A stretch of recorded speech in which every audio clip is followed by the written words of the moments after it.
Hello everyone, my name is Aaron, and in this video I want to take you through a quick introduction of music notes, how to count them, as well as helping you understand music notation better. This will be a basic and brief video, but enough to give you more confidence in understanding some key music notation. Ultimately, to be good musicians and to play well with other musicians, we need to be able to understand rhythms and how to count. So this video should help you either get the basics or provide a recap or refresher for some of you. So let's dive right in. The time signature.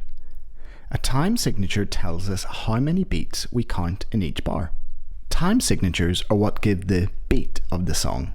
For example, have you ever been at a gig and the singer is like, "Come on London, clap along." Everyone is then clapping to every beat of the song. On a time signature, the top number tells us how many beats are in a bar, and the bottom number tells us what value those beats are.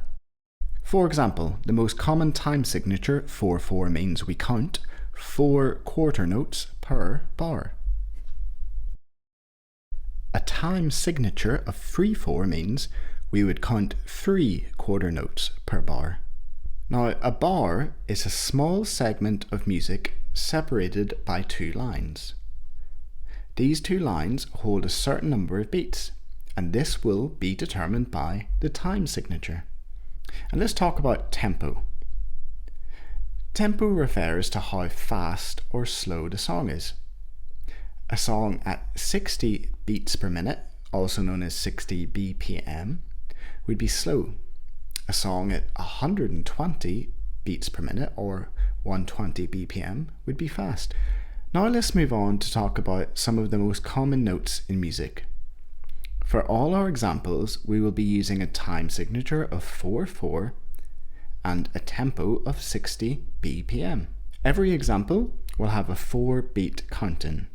So 1, 2, 3, 4, and then the example will begin. To practice these examples, I would get a metronome or just Google metronome and set the metronome to 60 BPM so you can practice yourself. A whole note looks like this. A whole note lasts for 4 beats, or the entire length of a bar depending on what time signature you're in. If your time signature is 4/4, that means it will last the length of the whole bar.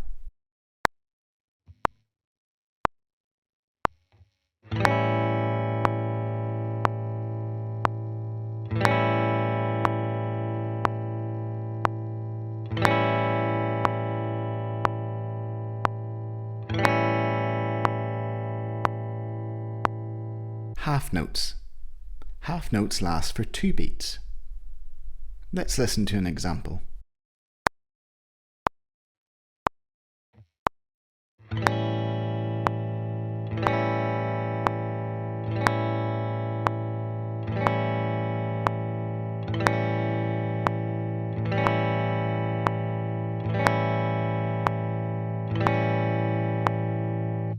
Quarter notes. Quarter notes last for 1 beat each. We can have 4 quarter notes in a bar.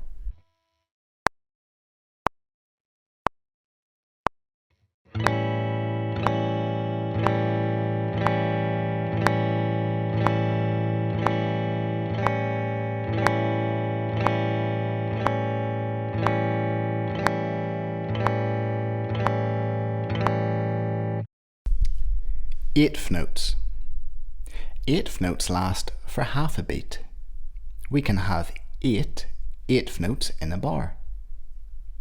We would count eighth notes as follows: 1 and 2 and 3 and 4 and.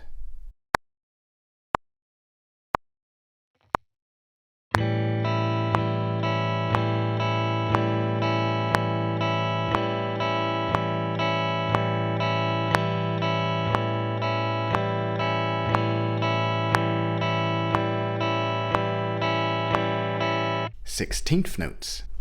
We can have 16 notes in a bar. 16th notes last for a quarter of a beat. We would count them like this: 1 E and A, 2 E and A, 3 E and A, 4 E and A. Let's listen to an example of 16th notes.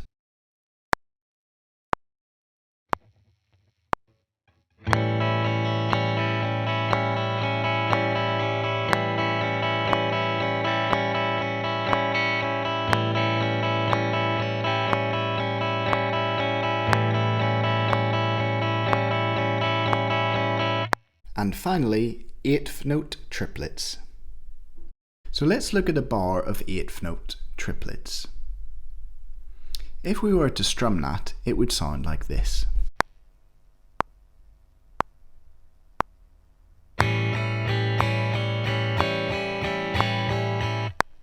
And we would count that bar as such.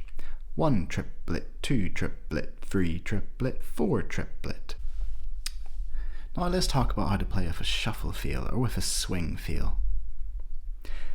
If I count in straight time and then count with a swing feel, hopefully you can hear the difference. Here is a straight rhythm. 1 and 2 and 3 and 4 and 1 and 2 and 3 and 4 and. Now I'm going to count with a swing feel. 1 and 2 and 3 and 4 and 1 and 2 and 3 and 4 and. Could you tell the difference? So let's talk about the shuffle rhythm. The shuffle rhythm uses eighth notes. It's best understood by hearing it. So here's how it sounds.